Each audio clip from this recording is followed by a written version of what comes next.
everybody, and welcome to our Christmas Day special, and I hope you're having a really lovely time with your family and friends today. Well, today's show is going to be a bit different because we're going to be showing you a few videos, including some filming that I did about what to do with your Christmas Day leftovers. I don't know if you've already had lunch, or you probably have, because this program is airing 9:30. Yeah. So you've probably got loads of leftovers, don't know what to do with them, so we'll be showing you a video shortly about that, and we also have lots of other goodies too.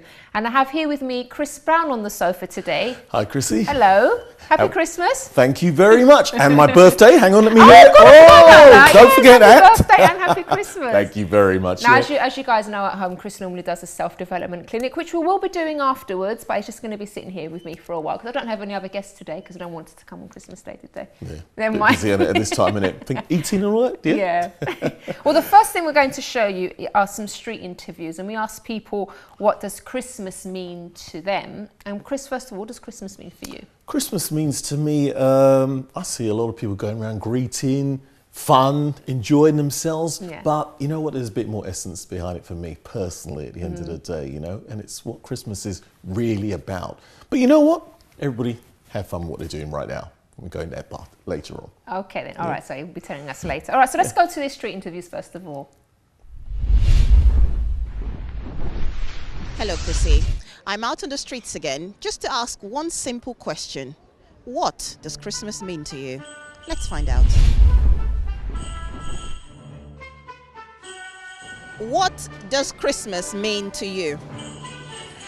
In the past, it's meant having to be somewhere I didn't want to be, and kind of being forced to be with family. Now, as I'm older, it means being with what's left of my family. Spending time with family. For me, that's it. It's really about consumerism, Christmas.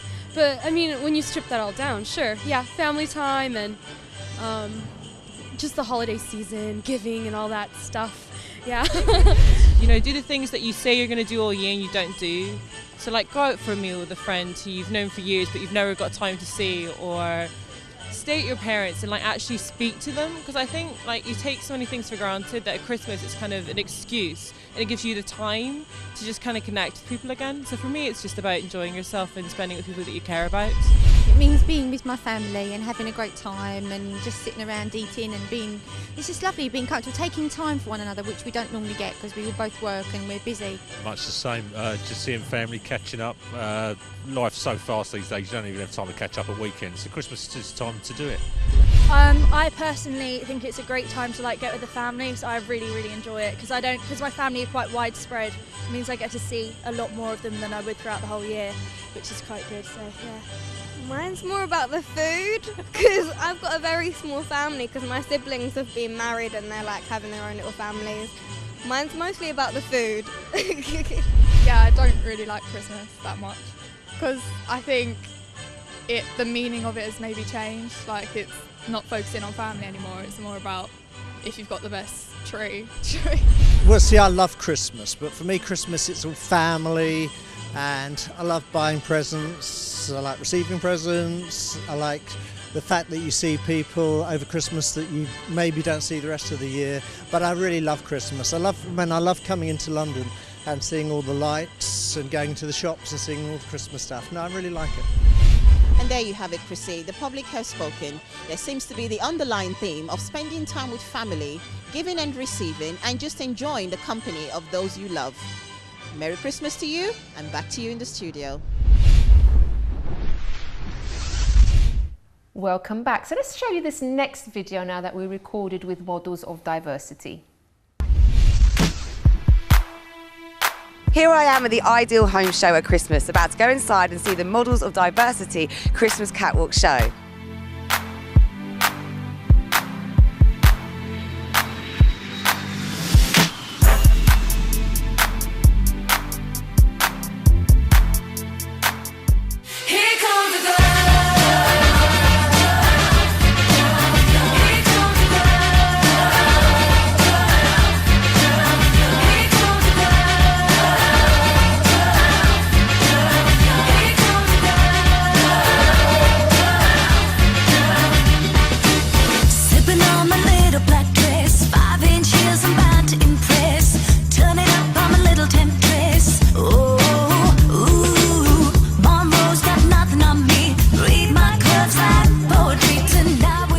What do you think of the benefits of models of diversity?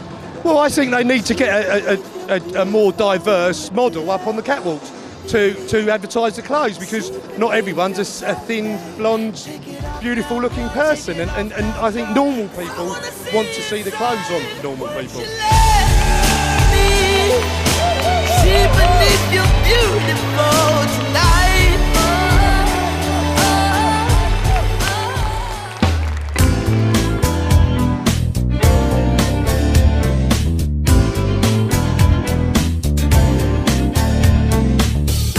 How long has your leg been in this way? I amputated when I was 16, when I was 2005. It was elective surgery, it's my choice to have amputated, so I'm pretty used to it now. But I'm still learning about it, you know, I'm still learning to appreciate it, and I'm still learning that it's a nice looking leg, so I want to use it in a catwalk. So it looked really, really good on stage actually, and I think it's probably quite inspiring for other people that maybe are not so confident to actually show them that it's something that they should be confident about. Absolutely, yeah, that's what I want to achieve. I want to be a role model to give people sort of a little bit more confidence, if they're an amputee, to use their leg on stage and not be afraid of it, not cover it up. So I'm here with James Leon, who is the Director of Models of Diversity. So James, are you very proud of everybody today? Of course I am, I'm always proud. Yeah, it's always a lot of work, months of work, and then it's gone, you know, in minutes really, and you end up with this sort of thinking, oh it's gone. But you know, you sort of, we had several models today who'd walked for the first time, and then quite a few had only done one catwalk before. And the buzz that they get out of doing it, you know, and you see the faces, and they go, I want to go on again. I want to do this again, and it's really great. Yeah, and I think Ideal Home is perfect because you've got here the sort of the British audience of people who want to see real people on the catwalk, and as soon as you walk on with disabled people, models of colour, mature models, plus size models, they can identify with it. You know, it's no longer these thick thin people walking along which they think, well, I'll never get my figure back like that. You know, they think, oh, that's me, that's me, yeah, no, that's sensitive. So you know, it's always good, and the crowd gets behind you. You know, for the first 5 minutes they're not quite unsure about whether you're really serious. And then all of a sudden they're clapping as someone different comes out, and by the end of it, you know, the audience is waiting for the next thing to come along. No, it's great.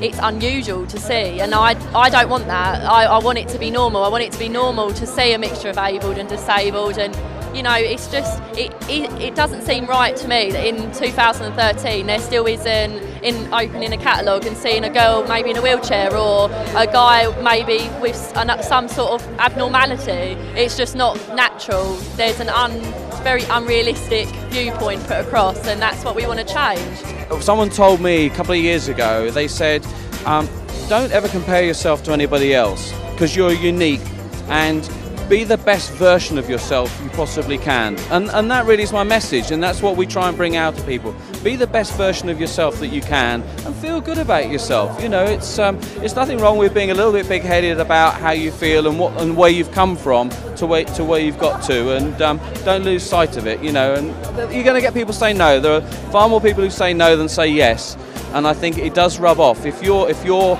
attitude is positive, it rubs off on other people, and slowly doors open for you. That's great, thanks so much. That's lovely, nice to speak to you. Thank you.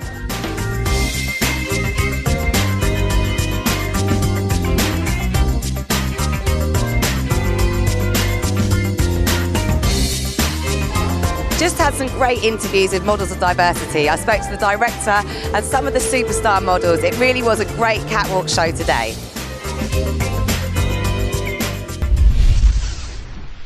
Great stuff, wasn't it, Chris? Oh, brilliant. See, That was excellent. All different shapes and sizes and everything. That's what it's about. Diversity is what makes things go on, you know. You know what's really strange about that is that if we live in our little boxes and we don't meet other people, see other people, we don't get no wiser, do we? So more diversity. Great. I'm for that. Okay, so we're going to go now to the Christmas Day leftover cookery bit, which was really lovely. I really enjoyed filming this. And the food was yummy too. What do you do with your leftovers? Chris, do you normally have loads of leftovers? Our leftovers, they carry them throughout the week. Do they? There's not much leftovers after I've been there, to be honest. Well, if you've got some turkey left over, this is a great recipe. Oh yeah? Let's take a look.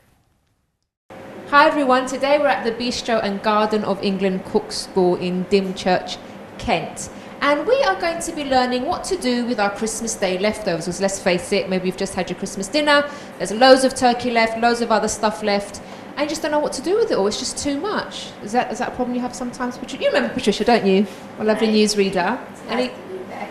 So do you have that problem with like lots of leftovers, or do you kind of cook like a normal human being? Yeah, I normally just cook for myself, my family.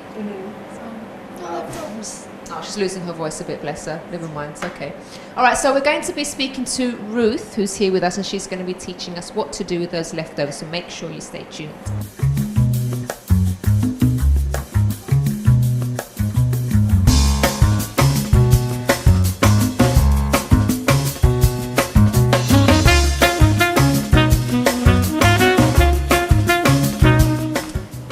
Ruth Denzi, who's the owner of this lovely, gorgeous place. I love it here. It's beautiful. It's so cosy. Yeah, we've been here about 5 years now. We are both a bistro and a cook school. So during the week we're a bistro, and then on our quiet days we go to cook school in the winter especially. So we're here on a quiet day, so that's what we're going to do. Mondays and Tuesdays are our quiet days. So you're going to be teaching us how to make turkey tetrazzini. Is there a particular reason why you've chosen this one? Turkey tetrazzini, well, it uses up leftover turkey, although you can do it with fresh turkey or fresh chicken if you want, and you can do it with leftover chicken. It uses up turkey, uses sherry, so you may have some sherry or even white wine left after Christmas.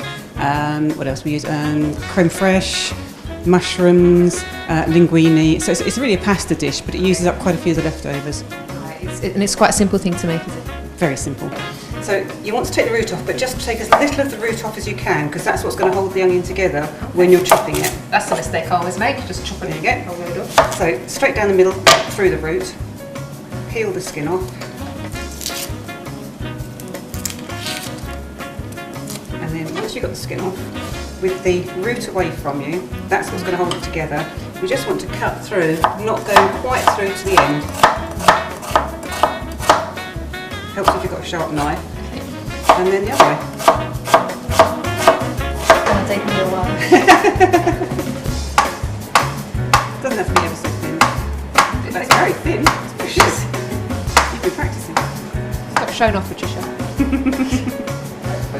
Can I just ask why you're breaking it in half? Because I had this little debate with a friend of mine. If I was doing it as a like spaghetti, I wouldn't. But because it's going to be in like a bake, it doesn't really matter. And actually, you probably want it broken up so you don't have to sort of, when you're trying to serve it up, you just end up with long strings. It's probably better to be that sort of size. Right, okay. You want about 300 to 400 grams for this amount of pasta. I'll do a little bit more. Okay. And once that's melted, you're going to add the onions, let them cook for a few moments, then add the mushrooms, let them cook for a few moments. That's good. Too good? Now we're going to add a spoonful of flour. Well, about half the amount of flour to butter.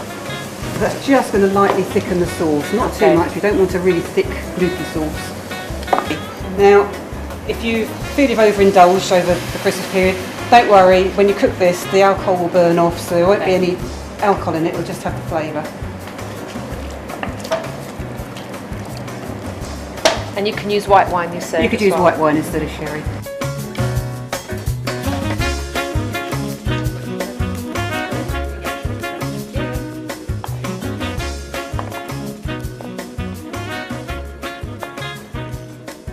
And then to finish it, you just want a couple of good spoonfuls of creme fraiche.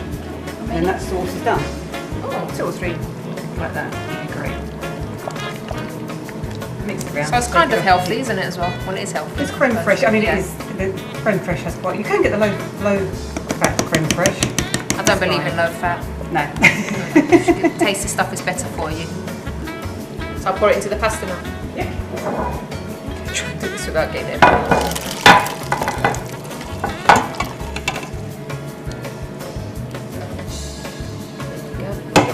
Out. When you cook the pasta, cook it slightly under because it's going to continue. This is going to go in the oven and bake for a while, and that pasta will continue to bake, and it'll take up a lot of that liquid. Right. Okay. So it's going to thicken up. So what we're going to do? This is actually a combination of parmesan and cheddar. Okay. The original recipe uses parmesan. If you've got stuff left from your cheese board, Stilton, cheddar, and smoked cheese. I mean, smoked cheese would be quite nice on there as well. Just use up your leftover cheese from your cheese board at Christmas. That's it. Slide it in there. Now what gas mark is that on? That's on about 180, which is about 5 or 6 gas. And that's going to take how long? It's going to take about 20 minutes, 20 maybe minutes. half an hour. Just keep your eye on it. When it's bubbling nicely and the cheese is all melted and it's all crusty on the top, it's ready. Okay, all right, so 20 minutes and we'll be back to show you the end result. Must be time for a glass of Christmas champagne or something, isn't it? I'm dishing up for you.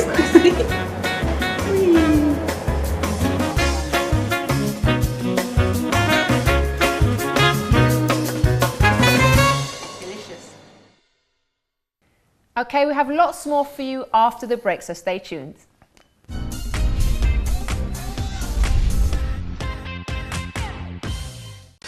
Don't forget to subscribe to the Chrissy B Show, always aiming to show you the happier side of life. You can find us on YouTube, Facebook and Twitter.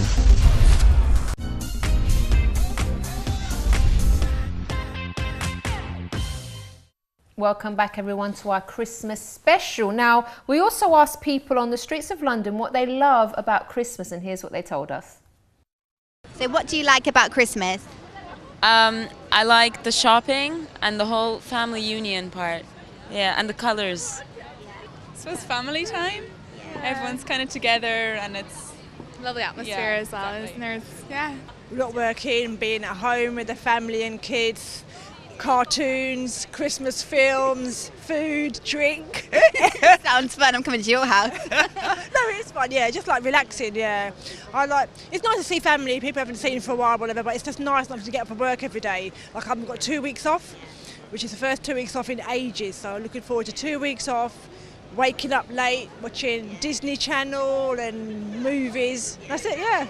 What I love most about Christmas is that I get to go home and spend time with my family. And are you going back to your family home this Christmas? Yes, I will be. Yeah, I'll be going back to see my family over Christmas for a few weeks. Yeah. I like the parties and the presents. Yeah. Anything else? Being with the family as well. Yeah, that's the important one. Yeah. Isn't it? I like decorations. Yeah. And food.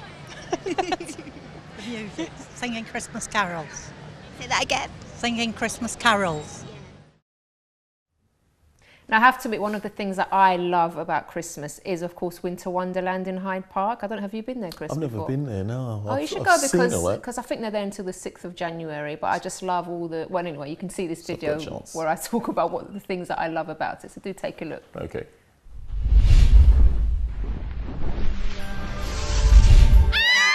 We're outside Winter Wonderland. We're so excited. This is actually one of my favourite places to come. I visit every year. First time here, Excel? Yes, it is. My very first time. And yours as well? Yes, I'm going to have some mulled wine and some cake and stuff, I think. No, we can't keep on the wine. That's asking for trouble. Mulled wine. We're going to meet Joanna inside, aren't we? Or she lost already? She might be in the Kingdom Sculpture place. All right, so we're going to look for her inside. So follow us. Sleigh bells ring. Are you listening? In the lane, snow's glistening, a beautiful sight. Oh, we're happy tonight, walking in a winter wonderland. One of the lovely things as soon as you walk into this place are all the smells. So you get like barbecue smells and like all the some sweet smells, and there's desserts and there's pancakes and there's waffles and there's hot dogs and there's all sorts of things, roasts as well. And then you've got all your little, as well as all the food and nice stuff here, you've got all your little stores and you can get some really, really nice things here. So it's really good. It's not a chicken dance, Excel. It's a turkey dance for Christmas. Oh, right. But you can do the job when you're in town. Later on, we'll conspire as we dream by the fire to face unafraid of the... You can't smell it, sorry, but it smells absolutely gorgeous.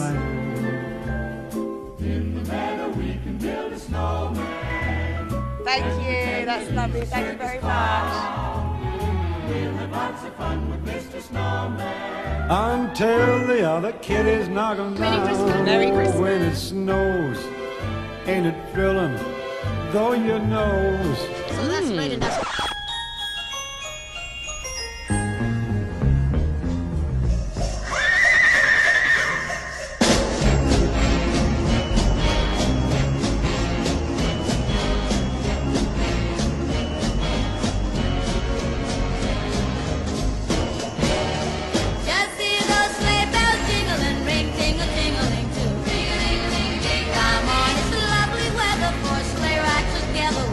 out by the ice rink, and we've watched a number of people bravely take to the ice, and it is Freezing, by the way. Make sure you're just freezing. that warm. Lots of layers. Absolutely. But we're still looking for Joanna, and I hear the magical ice kingdom is kind of in that direction, so we're gonna go find her now. So follow us. Let's go.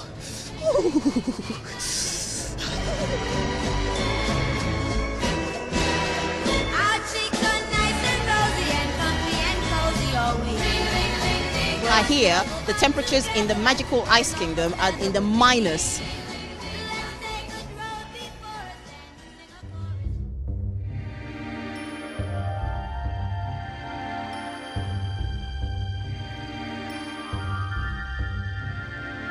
Unicorn. And there's an owl.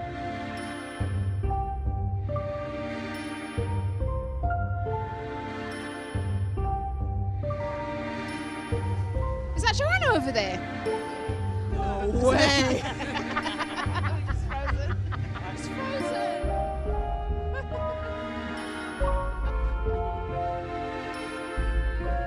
Oh, Joanna's just frozen. Let's take you back out.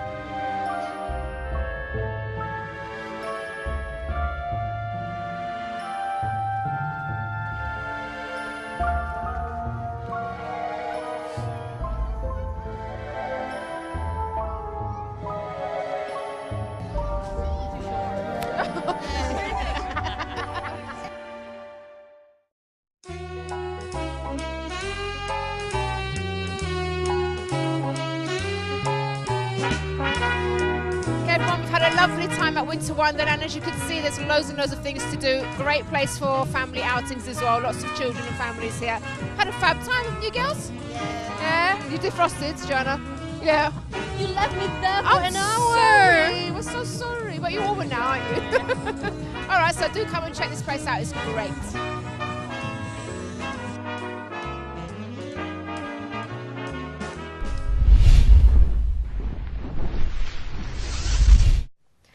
So here's another thing that you might consider doing over Christmas, a very different kind of place that I visited.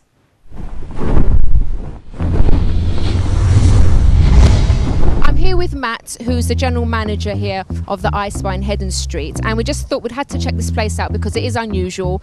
And so Matt, how did the idea actually come about for this ice bar?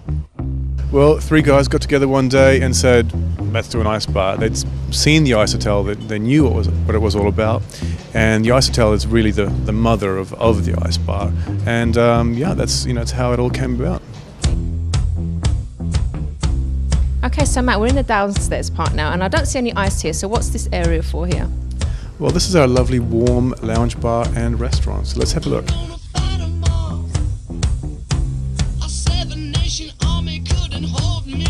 So this is the Reindeer Lounge. It's a lovely little intimate room.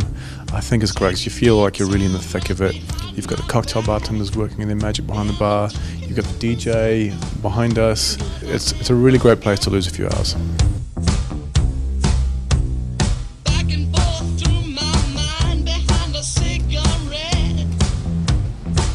Wow, look at this.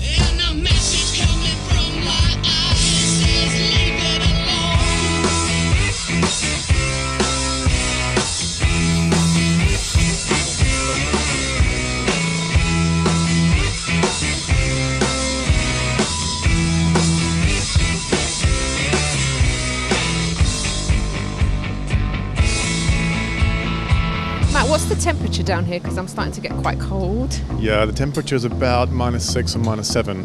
40 minutes at -7 is generally enough for most people. After that, join us for dinner, join us for a drink, get warm. That's the idea. It's, the heart of our concept is the ice, and the ice that comes from northern Sweden from this beautiful river called the River Torne. This is where we harvest all the ice and make all the glasses and all the walls, and you can see the ice. It's just there's all these beautiful stress marks from where it was formed in this river, and you can't make that. It's completely natural.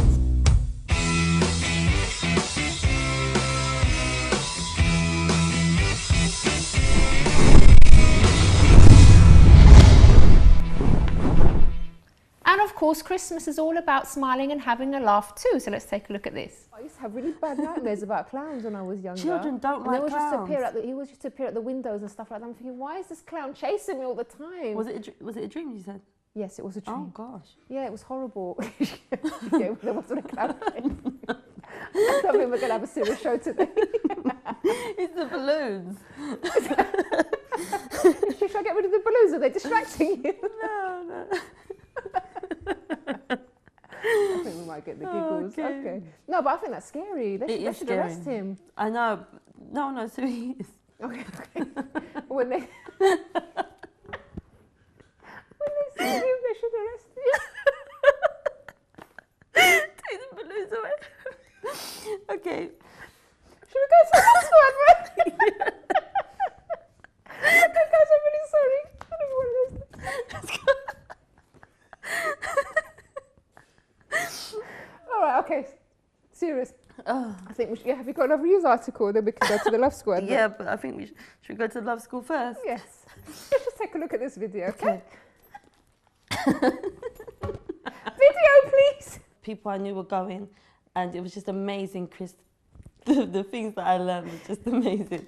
Open your card now. Open your card, please. Open my card. Do you know what? I went out today and I asked for a green tea, and I don't know what they put in my tea. I had a different tea, but it wasn't what I thought. Okay. Oh, this is nice. I can't read out all this. Bianca said, "Open your birthday card on the show," and then. It's just way too much. Oh, thank you guys. It's way too much to read on the show right now. If you do want something more adventurous, if you want to have some really fun time. So, what I was going to ask. They can visit, they can go to visitleevalley.org.uk where they can... 3. Sorry.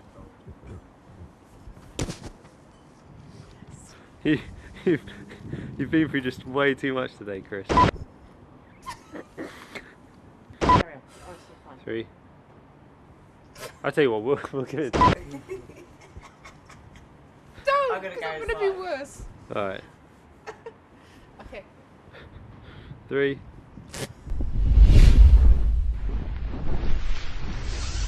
Well, it's time to go to a quick break, and then afterwards we'll be speaking about something quite serious, so do stay tuned.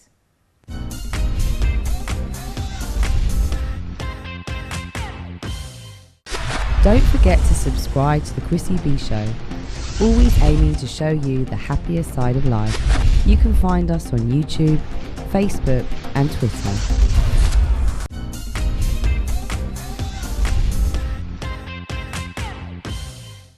Welcome back. Now, as you know, this show is all about inspiring people and promoting happiness.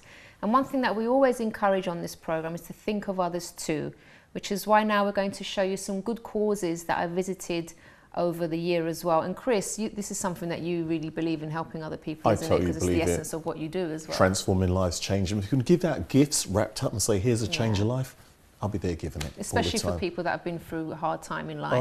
It'll make a difference. You know, I've seen many situations of people who've been through so many traumas, and somebody come along and, you know, just give them what they need to make that change. It's great. You know, we can all do that, you know, a bit of gratitude and, you know, giving every now and then, not just at Christmas. Yeah, so spare a thought for people that are going through a hard time. And if you can as well, why don't you help out at a local charity? There's so many to choose from. Let's take a look at a few now.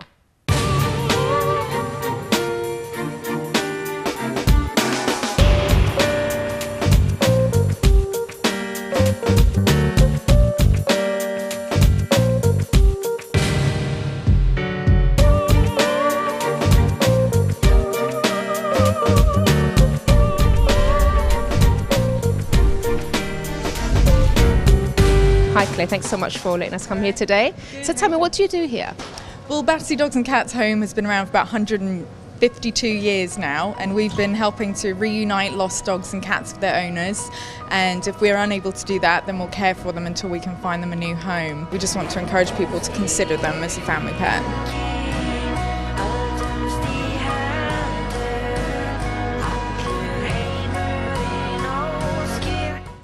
We started running Groove School, which is a children's DJ and music workshop, and through that I met Oz and the whole Music for Children team, got involved in the world's highest gig. For the month of May this year, we went to Nepal, Kathmandu, and then embarked on a sort of 2.5 week trek up to Mira Peak Mountain, which is at 6,600 metres. And we carried a whole load of music equipment to the top of the mountain and performed a gig at the top. Welcome to the world's highest gig, Mark 2.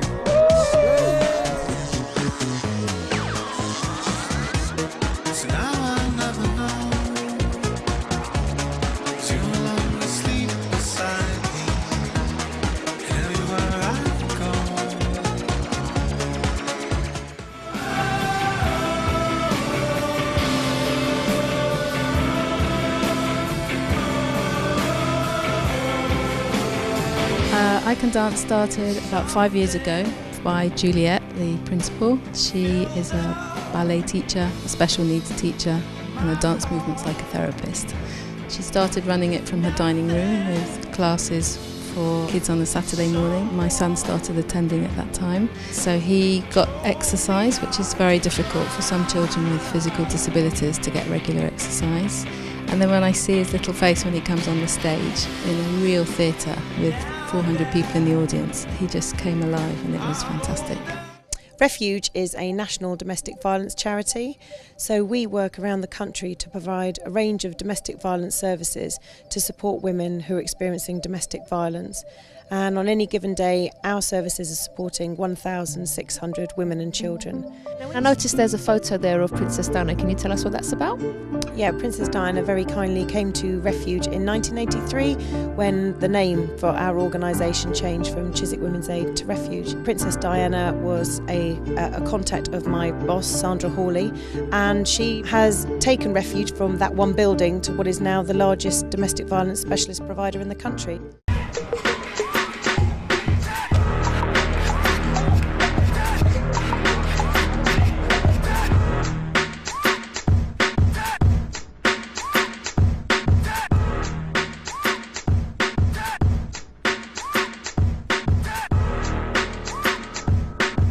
This is my pineapple cake that I made last night, so hopefully the chaps in there will like it. And if they don't, we'll eat it. And the show we're actually putting together is all to do with giving, so we'd like to sort of hear your take on that and you know why it's important to be a giving person and stuff like that, and if things have changed over the years as well.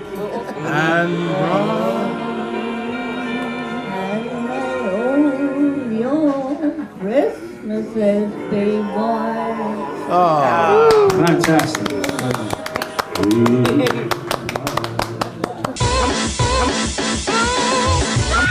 Hi everyone, today we've been invited to go to Thorpe Park with a youth group called the VYG Victory Youth Group. Now they're a noisy bunch. This youth group's based all over England and we're going to have a really fun time, aren't we, Excel? Oh yes we are, I'm looking forward to it. So let's hear them make some noise!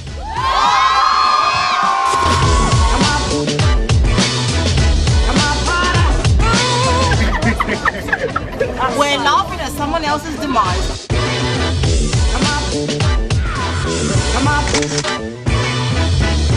Maybe a few people throwing up, but I'm with my VYG family, so I'm sure we're going to have a great time.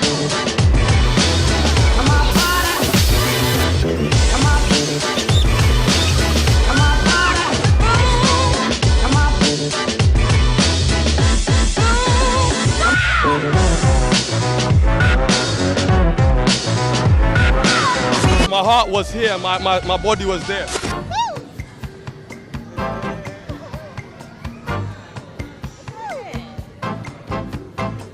Oh wow. Oh my gosh, look, I'm shaking. If you're not a part of the VYG, you're missing out big time because it was a massive experience. It was great. Ain't that right, guys? Yes, yeah. So when were you diagnosed with Asperger's syndrome? I wasn't actually diagnosed until I was an adult. I was about 23. I had I got left out a lot at school and sort of out of school. In the workplace, I kind of was misunderstood as well and sort of a little bit bullied, I'd say. But since then, I've managed to sort of turn things around. Joe has won the World Kickboxing Championship 2 years in a row, isn't it? 2011 and 2012. Who are your friends here at your school? Well, Oliver. Well, not that one, the big one. Adult. It's lovely to meet you. So tell us why you first of all wanted to start the school. I wanted to start the school because I have two sons, Patrick and Angelo, and when they were younger they just didn't have a school to go to, and I was very frustrated. And because of all the books that I read about how important it was for early intervention for children who have a diagnosis of autism, that's why my frustrations started to get more and more. So we decided in the end, let's set up our own school. My boys have taught me that anything is possible. What a fantastic school, and what an honour it was to meet Anna, who went to great levels to achieve this with very little to start with. Hillingdon Manor is one of the largest of its kind in Europe, offering 150 autistic children a safe, structured education and a brighter future.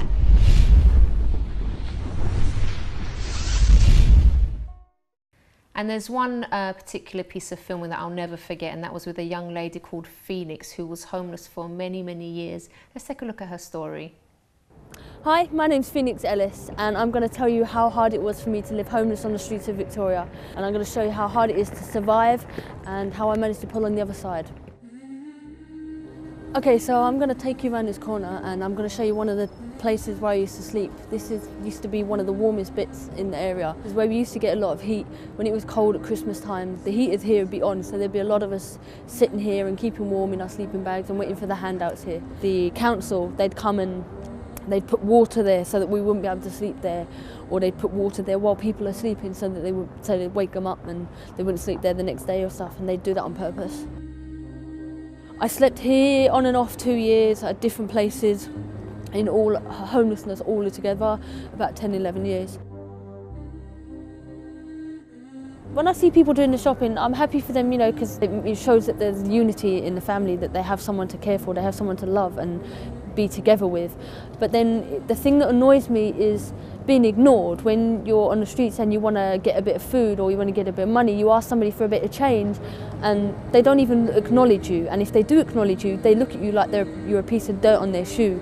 It's like if you see a beggar on the streets, the first thing people are going to think of is, oh, they're a drug abuser or they're an alcoholic. Nobody seems to think that they're begging for food. You can't get a job without a home, but you can't get a home without a job. And it's just not right. The whole perception of homeless people needs to change, and I'm hoping that I can do this. This building here, this was my flat, so to speak. This is actually where I learned about taking cannabis and selling weed and smoking it, and I never knew that before I went on the streets, but when I came here, this is where I started taking drugs, I started drinking, I started trying committing suicide because I just couldn't handle all the stress. Now I'm so grateful to be out of this place, to be away from here, to finally be free. This place used to be nicknamed Hell's Waiting Room, and now I'm out of it, free.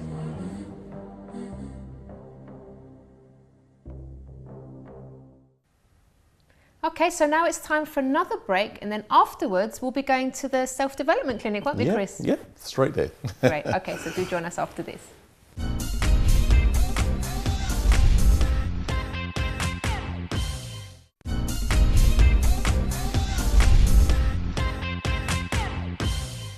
Welcome back to the show, and just because it's Christmas doesn't mean that we'll be slacking. We still have our self-development clinic with Chris here. And what we're going to be talking about today, Chris? Well, we're going to keep it very relaxed, aren't we? We're going to keep it relaxed. We're not going to run and get a piece of paper or anything like that. But this time, I don't think anyone can get up right now and run and get a piece of paper. Could you imagine all sitting there just kicking back? Someone, stay awake, okay? Stay awake, all right, okay? Right, Christmas time is a really unique time. It's really special, you know? It means different things for different people, and everyone has perspective on it. Businesses, they're thinking of profit. How much they're going to make. The other side as well, in the workplace, it's a time of what? The parties and things like that, you know. But it's a time to be careful as well. When I say be careful, because sometimes people want to get a little bit tipsy, they do little things, little drink party, relationships start that shouldn't have started, and then the next day thinking, well, what did I do? Why was I here? So well, that's probably all happened by now, maybe for the new year. Yes, well, it's happened already, and they're thinking about, oh no, and then they've still got to meet each other next time they go back to work. So you really got to like think about what you're doing, you know, be conscious about what you're doing. Don't just think, well, all right, it means let it all go. I mean, enjoy yourself, But be responsible to the extent. But I might sound like a killjoy saying be responsible, right? But when I say that, I'm saying, look, you've got to think about the future as well, right? Okay, now Christmas is a great time. We got the family coming around as well. There's another area where it goes, what's on the centre of the table again? Yep, all right. Little drink, little thing here, this, that and the other. All the things from the past come out, but we don't need that today because it's Christmas. Let's just enjoy, forgive, let go, move on, stop. We're going into the new year now. So it's a new year, new beginning. By this time you should have worked out, well look, it's time to drop that little grudge that you had with the family, right? Time to think about your goals, what you're going to do in the rest of your life throughout this year. You're going to think about things about the future.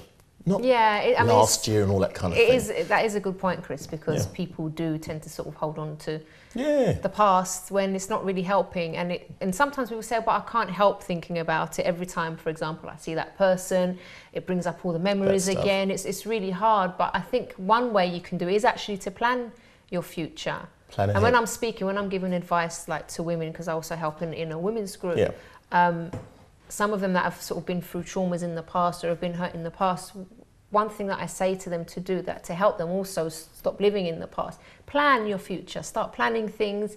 I'm not necessarily talking about resolutions or anything like that, but actually start thinking about the good things that you want to happen in your life. Well, exactly. Whether that be, to progress in your career or to meet someone new, something, start planning and really actually believing that you can get there. It's kind of like having an end goal in your mind. I mean, this is something I always do in the workshops I do. Now, picture this, and I'll say, picture this at home. You've got into a car, right?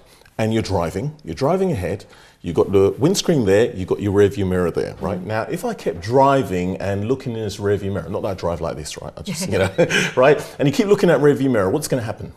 You'll crash. You'll crash, right? So let's take it this way. Vehicle, that's your life. Windscreen, that's the road ahead, the future.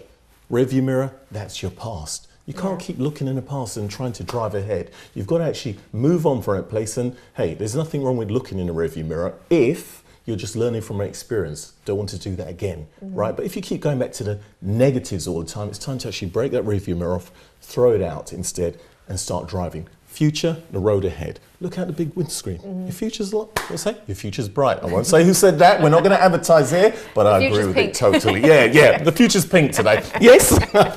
Right. So think about that at the end of the day. Let go, forgive, move on. It's your future. If you go and try and move on with all this baggage behind you, you're carrying something, nothing else can come into your life as well. So that's right. Let's make and a you know change. what, Chris, that I believe there are people watching now that they're already feeling a bit down in the dumps. You know why? Because there was this whole build up to this particular day. Like everyone was excited, all the presents and all the lovely food. Now you've opened all your presents and now you've stuffed your face probably. You've done all of that. Max the card. And it's like there seems to be already there's this anticlimax happening. And a lot of people this time of year, they get very depressed, even though they've got the new year to look forward to, like New Year's Eve and whatever you're doing on New Year's Day, obviously New Year's Eve. But there are people feeling a bit like deflated right now, and they don't know sort of what to do with themselves. Well, let's think about those who are actually on themselves as well, because this time it's like the other situation where you got Valentine's Day, we think about couples, Christmas time, family together. There are those people who are sitting at home on themselves right now, watching this, feeling sorry for themselves, right? You've got to start thinking in a mindset of what I want to do, not what has happened, not poor me, my situation, because it's not going to make you feel any better, right? And sometimes you've got to do the things, I always say, do the things you've never done. Talk to someone you never spoke to. There might be someone in your road that you actually live on that you've never actually spoken to, that you might find that they quite connected with you. There might be a situation you're sitting there and feeling sorry for yourself. What good is that going to do to you, at the end of the day, right? Maybe, I'm not saying don't talk about it. Maybe you need to find someone to talk to about it, not to bring them down, right? This is Christmas time, but to, be able to let it out, release it and realize, look, it's not all about this. It's not as bad as you think it is at the end of the day. I think sometimes what people do, because I know was it Christmas time? I can't remember if it was Christmas time or New Year's or something that a lot of people get depressed and stuff because they put all their weddings. I remember now.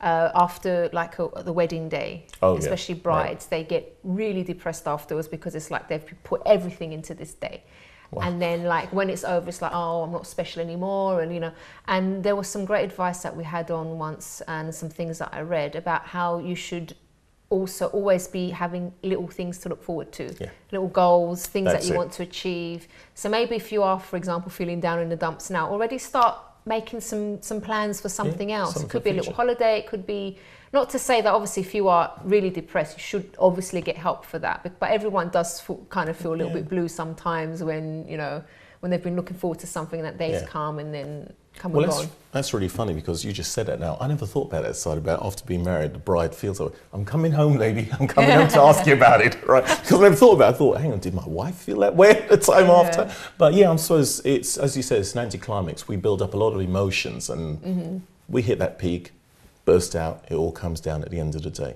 But sometimes it's not to say don't expect a goal. It's not saying that way. Do have a goal, expect one. Be expectant of miracles to happen. You know, it's the only way they are going to happen at the end of the day. But we've got to be realistic to that point because maybe it's a false build-up in that sense, you know. And I'll say this, media has a big part to play with that as well. The sort of films we're watching at this time. There's a lot of situations. I'm sure you must watch some film this weekend that has been a weepy, that somebody's broken up in a relationship or somebody's been passed for some reason or something like that. I just need to watch soap operas for that on Christmas Day. This is it, and we're just tuning into these things and thinking, oh, that's it, you know, and we start crying as well, you know, but hey, don't do it, right? Okay, but you know, you start getting a bit more weepy and the lump in the throat. Maybe you're tuning into the wrong things. Maybe you need to tune your mind to more positive things and start planning. Here's what I'm going to say. Get the pen and paper. Just sit with yourself. Get your pad out. I know I wasn't going to, but this time, right? Especially those who are sitting on themselves, start planning ahead now. Start visualising it as well. Start seeing and even it, plan your celebrations. Sorry, I'm going to have to say this. Even plan your celebrations because sometimes we achieve things.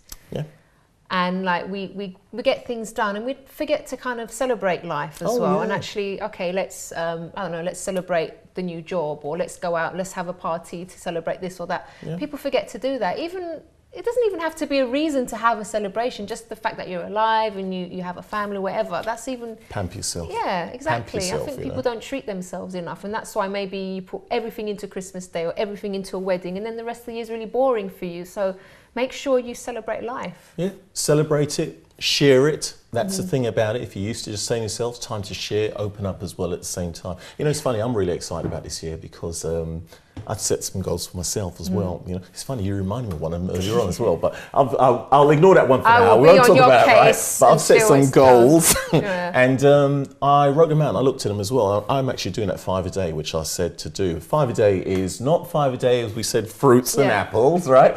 We're talking about 5 a day, doing 5 things, writing down 5 things each evening, late at night, evening time, that you're going to do the next day. Within a week, you'll start hitting them already. That sort of negative feeling, that down feeling, no, it's a challenge. Go for it. You've got something to focus your mind on and keep something to look forward to, you know, at the end of the day. If you don't do all 5, don't beat yourself up about it. Move one or two of them over to the next day after, you know. Okay, great. Chris, I'm going to go home and have some Christmas leftovers. You got leftovers? Yeah, of course. I haven't got no leftovers. Mind you, my wife cooks so good. We cook so good. Nah, she cooks really good. So I'm going home to have some as well. All right, Chris. All right, thanks so much. And we'll see you again next time on the show. Yes. All right. Have a great Christmas. I do hope you've enjoyed the programme today. But as I said, if you do need any help with anything, if you're feeling down in the dumps and you need someone to talk to, please don't forget, I'm always here for you. You can email me on chris@chrissybshow.tv. And if you want more information about the programme, you can visit the website chrissybshow.tv. Bye-bye for now.